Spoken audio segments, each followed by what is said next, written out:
सम्पूर्णमा राधे राधे।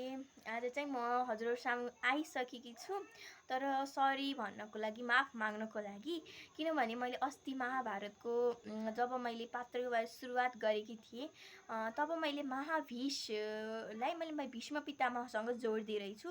त्यसको लागि म क्षमा प्रार्थी छु, किनभने महाभीष र भीष्म पितामह छुट्टै हुन् है। महाभीष भनेको एउटा राजा हुन्। भीष्म पितामहको बारेमा पछि कुरा आउँछ, जसलाई मैले सत्यवचन अनि एकदम ब्रह्मचारी भनेको थिएँ। उहाँ हुनुहुन्थ्यो के अरे भीष्म पितामह। महाभीष चाहिँ एउटा राजा हुनुहुन्थ्यो जसले श्राप पाउनु भएको थियो ब्रह्माबाट। उहाँ चाहिँ महाभीष हुनुहुन्थ्यो। I am so sorry for this. Okay, अनि त्यही भन्नको लागि मैले यो भिडियो बनाएकी हुँ। बुझ्नु होला, म एउटा अन्जान, म सिक्दैछु, जान्दैछु, बुझ्दैछु, कहिले कहिले गल्ती भइहाल्छ। यही कन्टेन्ट क्रिएसनले गर्दा मलाई यो बुझ्न सिक्न सकेँ कि महाभीष र भीष्म पितामह छुट्टै हुनुहुँदो रहेछ।